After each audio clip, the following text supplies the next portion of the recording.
Later this week, Nintendo continues their goal of porting every worthwhile Wii U game to the Nintendo Switch by porting one of my favorite games on the console, Pikmin 3. Unfortunately, many people didn't get the chance to play the original games, and don't know what to expect lore-wise going into this threequel. Luckily, that's where I come in. And I'm your host, the Pictomaniac 24 Kevin, here for 24 Kevintendo, and this is the story you might not know about Pikmin. Now, on to the manual.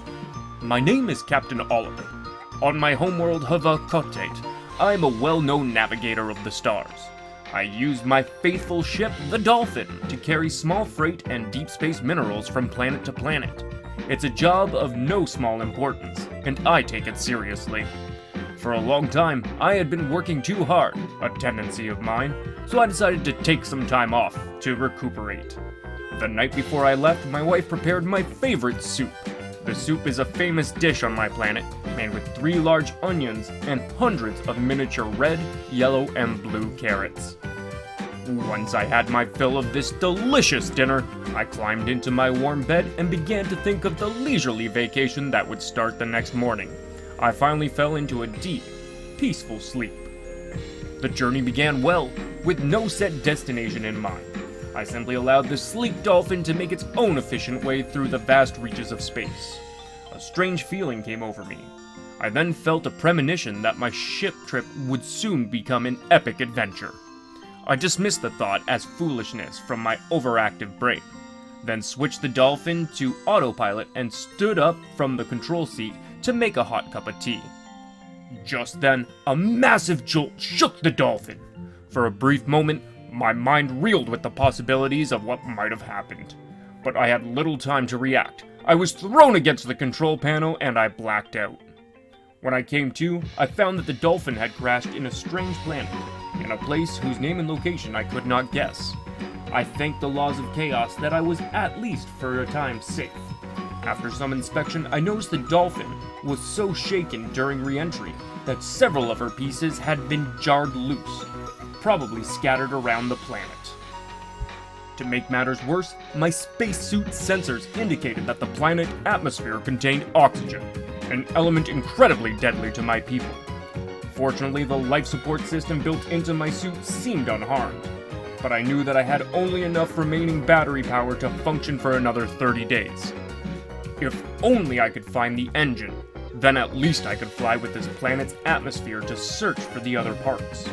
Will I be able to find the missing parts from my spaceship? Will I be able to return safely to my home and family? I must steel myself against fear and loneliness if I am ever to see them again.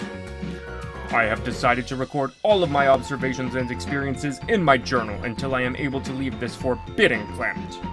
My only hope lies in the promise of 2 strange encounters that I had today. The first was the discovery of a large object, similar to that of the onions on my planet, but it was enormous, and it rested on 3 legs.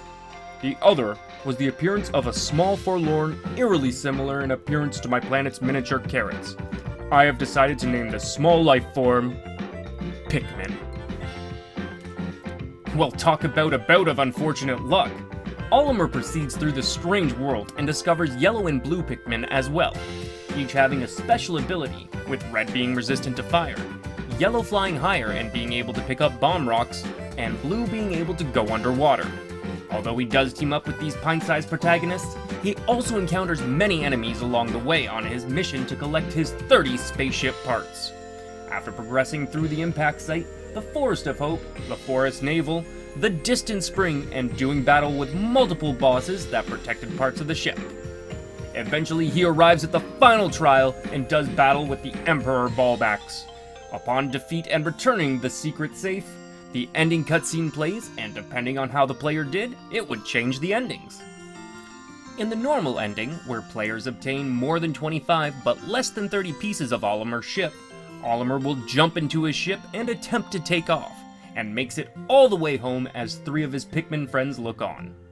In the perfect ending, Olimar waves goodbye to his friends, and they look on and move their heads from side to side, as Olimar leaves almost reluctantly. Olimar takes off at night, and for the first time, the Pikmin defeat a Bulborb at night. Olimar is seen flying away as the multicolored onions follow him into the atmosphere that include colors that have yet to be seen, including a light blue, a black, a green, a pink, and a purple onion. Fun fact, the only color yet to be seen in the new Pikmin game is the green Pikmin. I know light blue is technically different, but I'm counting it as it blue, so don't kill me. So maybe this is something to think about for Pikmin 4. I'm just saying, could be the rise of the green Pikmin finally. In the bad ending, though, there is an extremely dark and interesting twist. If Olimar obtains less than 24 items for his ship, would result in Olimar flying away at the end of the 30th day, regardless of what parts he had collected, as he crashes back down onto the planet. The ending scene then shows multiple Pikmin taking Olimar and putting him into the onion, and spitting out a new Olimar seed, which sprouts Olimar's head with a leaf similar to the Pikmin sprouts. Interestingly enough, he no longer has his spacesuit on. The Pikmin celebrate and then seemingly look at Olimar wondering what to do. This ending has some interesting connotations to this. As some of you know, Pikmin seemingly can't pull other Pikmin out of the ground, so the Pikmin would then just stand around, doomed for an eternity of waiting for Olimar in their onions, or until the night critters came and ravaged their bodies, leaving Olimar in the ground forever. The only question this leaves is why was Olimar able to be turned into a Pikmin-esque character when other corpses were transformed into the Pikmin of color of the onion they were put into? The only thing I could come up with is that the only creature and animals that are produced from their world would result in them becoming Pikmin, while Olimar's planet's biology is somehow compatible with that of the Pikmin, but not fully integrated into his system. And if we look a little further into the manual, we may actually have some reason why. Apparently a very famous dish on their planet is Pick Carrot and Onion Soup. It also happens to be Olimar's favorite. Now these Pick Carrots could be some sort of ancestors of the Pikmin, or genetically altered DNA of Pikmin, or Arceus forbid, premature Pikmin, but hey, we eat eggs on Earth after all. Eating a premature Pikmin wouldn't be out of the realm of possibility. My personal most prevailing theory is that these are actually Pikmin sprouts that sprouted on this planet, but due to the atmosphere, became Pick Carrots instead of actual Pikmin. Hell, they could have even taken a longer time to sprout on PNF 404. Due to the atmospheric changes and how long they've been there, they could have evolved to become Pikmin in order to defend themselves against the Bulborbs. Now again, we haven't gotten to the true reason about how Olimar can actually control these Pikmin. But my theory is that these Pick Carrots would affect Olimar the same way eating too much of one item could affect a human. I mean, let's use the most relatable item we can to Earth, carrots. Here's a surprising fact that some of you may not know. There's a condition called carotenemia, which is if you eat too many carrots, it could cause a discoloration in your skin, most notably in your palms of your hands and soles of your feet, making them more of a yellowish hue. So if there was a way for this condition to affect humans this way, one would have to think that something similar could happen to Olimar and his species. This could in turn cause the Pikmin to recognize some sort of biological signature in Olimar, allowing him to give the Pikmin orders. Also, in certain other animal cultures, the largest and strongest animal becomes the de facto leader of their pack, and Olimar is most definitely that. Plus, he literally granted these Pikmin life. They probably revere him as a messiah, or the matriarchy of the family, and de facto listen to him. It's pretty crazy that just eating your favorite food could just make you a god in certain cultures. In the end, our audacious Olimar adventured into this unknown world and gave us much, much more lore into the Pikmin universe than I ever would have expected, thanks to his diligent note-taking, adventurous spirit, and will to reunite with his family. Too bad Louis had to come and screw everything up. I hate that guy. But more on that next time.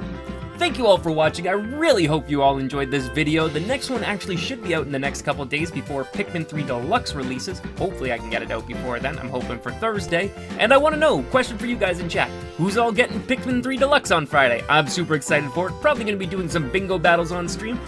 So if any of you would like to join up, just click that follow button in the description down below. For everyone here at 24KevinTendo though, I'm your host 24Kevin. See you guys next time. Hope you had a great day. Stay safe out there.